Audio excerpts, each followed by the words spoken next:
the textbook, okay, is this one. But I have a couple of references for you, okay. The first one is Deep Learning by Goodfellow, Joshua Bengio, and Aaron Curville, okay. These two guys, Ian Goodfellow and Joshua Bengio, they are recipient of a Turing Award, okay, because of their contribution to deep learning, okay. So this book is like considered as a Bible for deep learning area. But the reason I do not want to use this book is because this book is very, very theoretical. It doesn't even talk about program at all, okay. I don't think we want to go that much theoretical, okay. So that's why I don't use this book, okay. But obviously, if you want to dig into the foundation of deep learning, this book is a very good one, okay. And because we are using Keras, so this is also one of the Bible for Keras, okay, because this deep learning with Python, okay. This guy, Francois Collat, okay, he's like the inventor of Keras, okay. So his this book obviously is about Keras, okay. So this book, by the way, is freely available online as a PDF file, okay. So you can download it and read it. I mean, relatively easy, okay. But to be honest, okay, beginning close to the end of last semester, okay, I wanted to switch to PyTorch, okay. I wanted to switch to PyTorch. I even already prepared a textbook, okay. This was the textbook I prepared for the PyTorch, okay. And even though we will cover Keras in this class, I mean, I have no problem you guys use PyTorch, okay, because after all, PyTorch has been much more dominant in the academia area, okay. So I would say the fighting between Keras and the PyTorch is the verdict is that PyTorch is leading. At least I would say the verdict is PyTorch is leading. So if you want to learn PyTorch, okay, the third book is a good one, okay. Again, you probably can find this book online, okay, but I cannot tell you where, okay. And at the end, I didn't do the switching, okay. It's because like thanks to my master student, like I spent the whole summer, like almost whole summer working on their thesis, okay. So I didn't have time to really like get into like this thing, okay. If I want to do the switching, I will have to revise the whole set of slides. So it's a lot of work, okay. I'm sure I will do that maybe next year, okay. I'll switch to PyTorch next year, okay. So, but if you want to do it now, okay, the third book and the fourth one should be good reading. The fourth one is a book I think is very good, but this guy, okay, I think this guy is pretty good, okay. The author of this book, okay. This one, Edo Drury, okay. He's a professor at Boston University and MIT, okay, and also I remember Columbia University, okay. So he has joint appointment at these three universities, okay, and he wrote this book. But you can see that when will this book be available? November of this year, so it's not available yet, okay. It will be available maybe in another 2 months, okay. So when this book come out, Okay, another reason I don't want to switch to PyTorch that quick is because this book is not yet available. Okay, when this book comes out, I will survey it and decide like I will use this book or that one. Okay, so but obviously I list them all as like references for you guys. I mean, in case you want to switch to PyTorch, or you could use the third book. And the fourth one, okay, is should be a very good reference when it is published. It's not yet published, okay, but it will be in 2 months. Okay. So, okay, so we are still sticking to Keras. Okay. So I probably want to give like a couple of reasons why we use Keras. Okay. So Keras is a high-level deep learning API which allows you to easily build, train, evaluate, and execute all sorts of neural network. Okay, so its documentation is available here. Okay, keras.io. Okay, the reference implementation, also called Keras, was developed by, as I said, Francois Collet, okay, the author of one of the references, right? Okay, as a part of his own research project, and it was released as an open source in 2015. So there's a one period of time, I think, around from 2016 to 2017, 18, this 2-3 years. Okay, the Keras is pretty much dominant. Okay, pretty much dominant. It quickly gained popularity owing to its ease of use, flexibility, and a beautiful design. Okay, but around, I mean, after it really, when Keras was out, it didn't have any competitor until Facebook came out with PyTorch. Okay, so at present, okay, you can choose from 3 popular open source deep learning libraries: TensorFlow, Microsoft Cognitive Toolkit, okay, CNTK, and Thanos. So to avoid any confusion, we will refer to this implementation as multi-backend Keras. Okay. So Keras actually has 2 versions. Okay, since late 2016, okay, other implementations have been released. Okay, so you can now run Keras on many platforms. After all, as I said, very dominant. So almost all platforms support Keras, such as like Apache, MXNet, Apple Core ML, Java, JavaScript, TypeScript, okay, and Plate ML. Okay, this Plate ML is an open source movement to use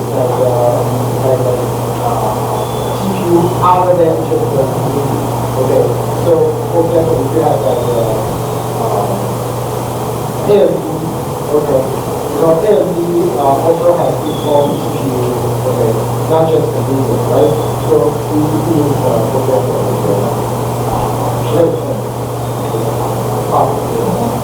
so they all have they all support Keras. Okay.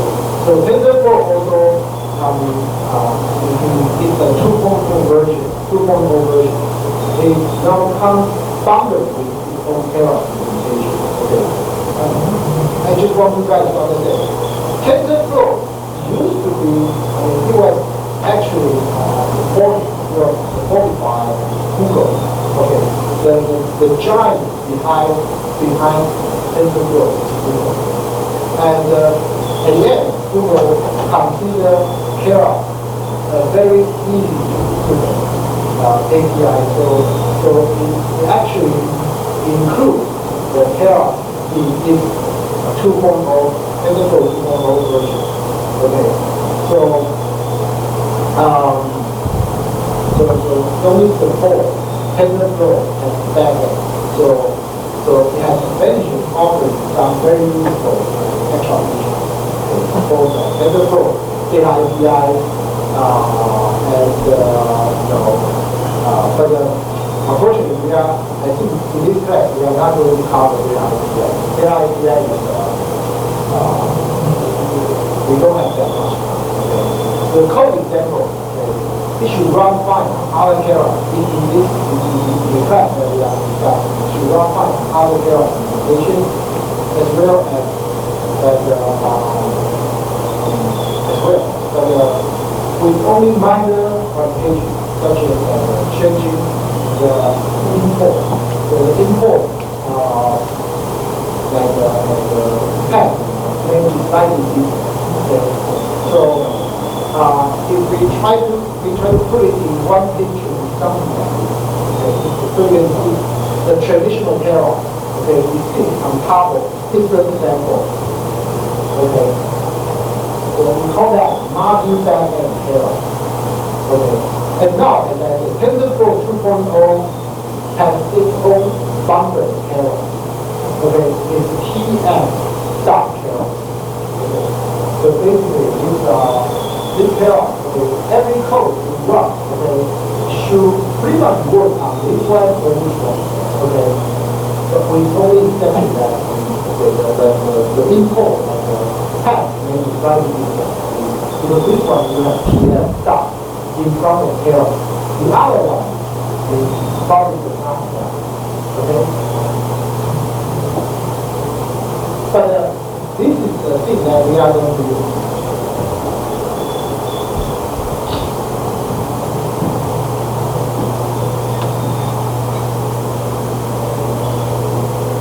So,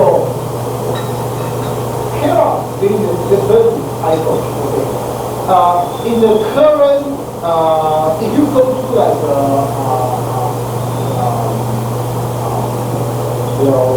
GitHub, okay, you see like different deep learning open source, okay, you will find that currently the majority of the GitHub use PyTorch to debug the code, okay. But Keras is the second most popular. Okay. The ratio is probably 2 to 1. Okay. In the past, they were very close. They were very close. But now, I think the PyTorch is winning. Okay. That is also the reason I want to try to convert this course to PyTorch. To be honest, this competition is close. I have, at the very beginning, when I offered this course 2 years ago, okay, because at that time, we only have TensorFlow version 1. So I was teaching TensorFlow at that time. So after TensorFlow 2.0 came out, because as I told you, TensorFlow 2.0 support Keras. Keras became very popular. So I have to switch to Keras. But now it looks like I have to do the first switch. But probably not this semester, but next. Okay. I just want you guys to be aware. Okay. Even though this class we are teaching Keras, but you guys are much more welcome to Python. Okay. In your project. Okay. So the most popular deep learning library after Keras and TensorFlow is Facebook Python. I mean, you can understand why Google doesn't use Python. Okay, it's because that it's messy. Okay, Facebook is behind Python. But the guy, okay, who is in charge of Python, okay, development is Yang Chong, okay, who is also one of the recipients of the deep learning contribution Turing Award. Okay.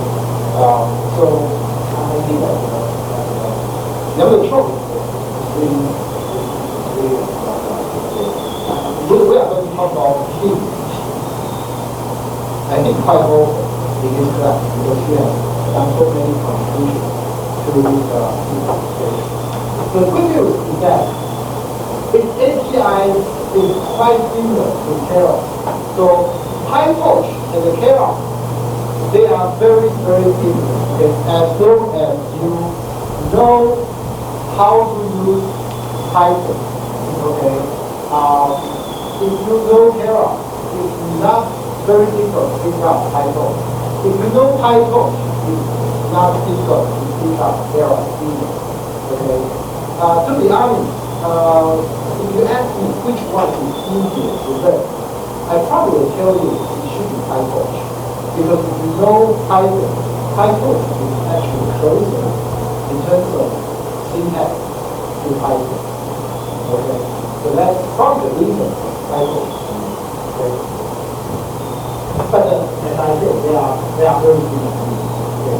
And second, PyTorch popularity grew exponentially in 2018. So as I said, when Keras came out in 2015, it gained very, it was a big hit in 2017. But PyTorch, when it came out in 2018, so it became very popular. And now, after a couple of years, PyTorch. So the reason for PyTorch to become so popular is because its simplicity and the excellent documentation. Okay. In the past, this was the reason of the PyTorch. After the Keras, this was the reason of the Keras. The documentation actually not that good. Okay. But the PyTorch documentation from the beginning was but now, after Google integrates the Keras into its TensorFlow, okay, Google obviously is a big company, right? So they spend a great amount of effort to rewrite the documentation for Keras. Okay, so the documentation, okay, has also been completely reorganized, and it is much easier to find what you need now. Okay, for Keras. Okay, so the benefit of documentation for PyTorch is not so much now. Okay, and Keras has improved this documentation. Okay, so PyTorch main reason, okay, such as limited probability and low computation graph analysis, okay, have been, largely addressed in PyTorch 1.0.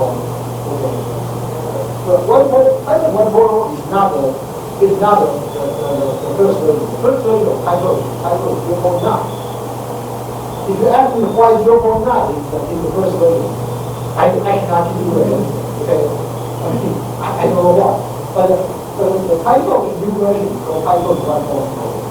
Okay, so PyTorch 1.0 also improved. So, of this reason, okay, this reason. Okay, so this is like health competition is beneficial to everyone.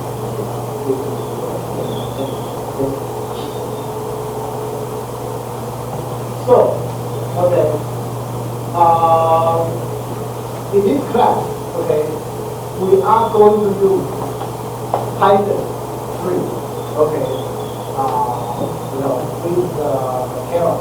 So there are many Python distributions, such as Python, Active Python, PyPy, original unit components. One is to support different platforms such as Windows, Mac OS, Linux, and it comes with many IDEs, okay, including Jupyter. I think Jupyter is primarily IDE that we are going to use.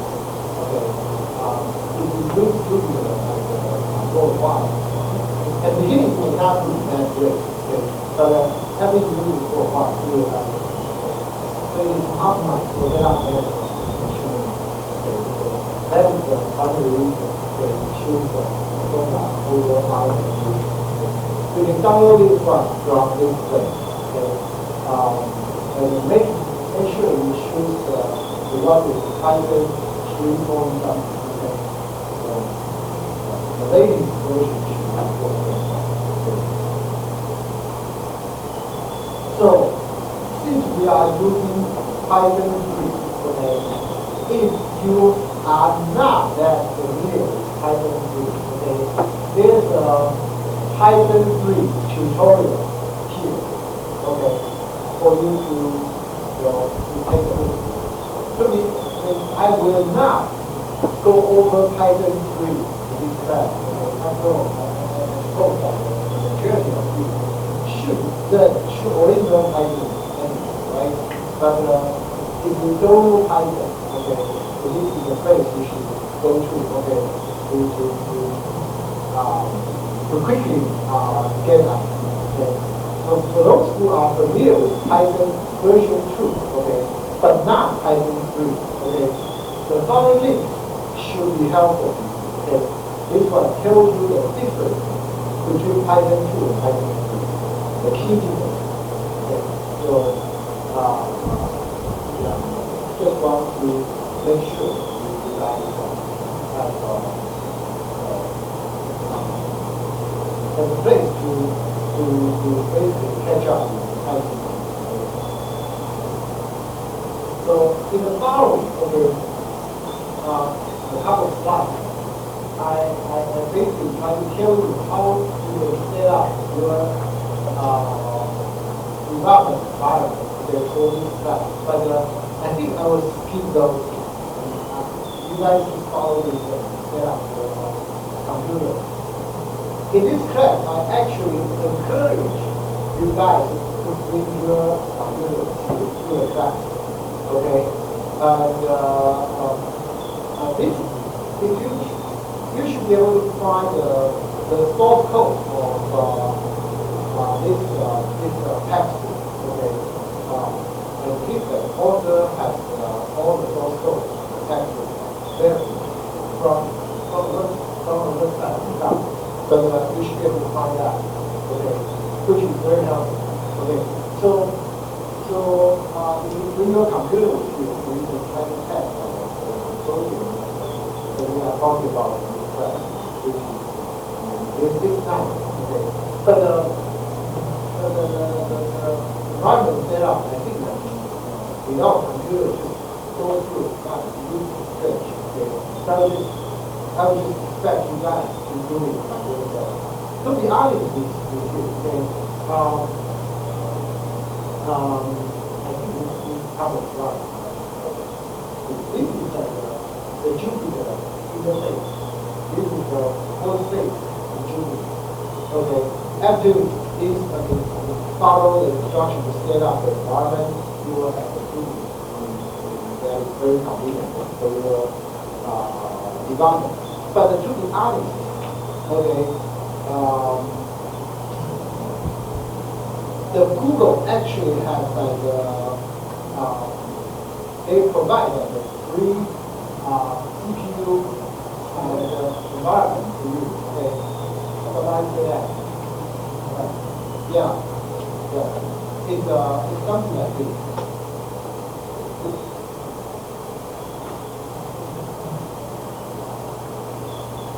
Okay, so it is also like in Python, in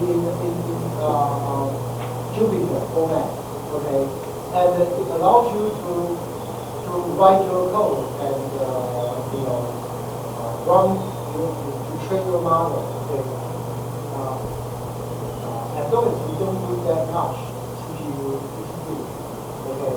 So it's nice, it's pretty nice, okay. I think for this class, that collab should be good enough. Google collab should be good enough. And you don't even need to install anything. Okay, just use the prompt.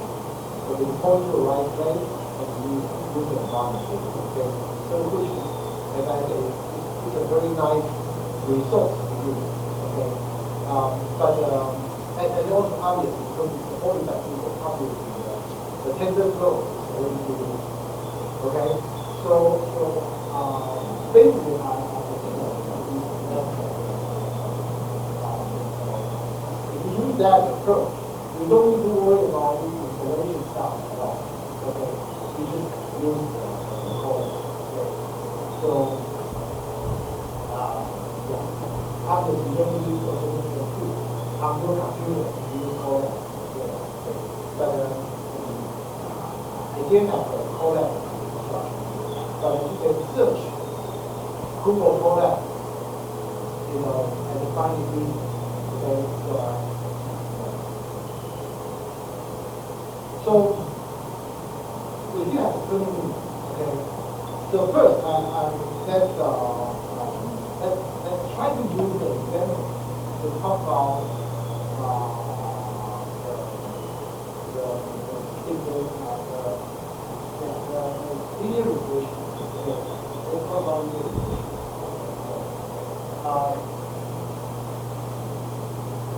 Linear regression model is a linear model that can be used to make a prediction by computing a weighted sum of three coefficients from the constant. Okay, this constant is normally called bias, okay, or intercept. Okay, so it's something like this. In here, in this equation, okay, the theta 0 is the constant or bias or intercept that I was referring to. Theta 1, theta 2, theta 3, theta 4, up to theta n are the weight for x1, x2, x3, x4, from 1 to xn. Okay, in which, okay, xi are the features, okay, and this y hat is the predicted value. Okay? It's not a real value, it's predicted value. Okay, so this is obviously a linear function, right? So that is what this model or linear regression. Okay, so we can rewrite it into a much more easier form, like this. Y hat equal to h theta x. Okay, equal to theta p dot x. Okay, in here, okay, theta p is theta 0, theta 1, theta equal to okay, this vector, that is tenfold.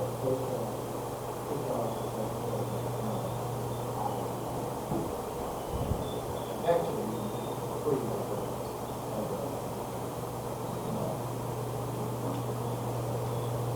actually, if you don't do anything, the theta is like this.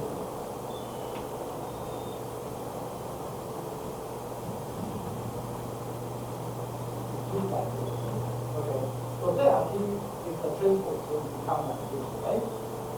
Okay, you know that, right? So the x in this in here, okay, is the x is like this. 1 x 1 x 2 we have a 1 especially here. Okay, so this is theta, this is x.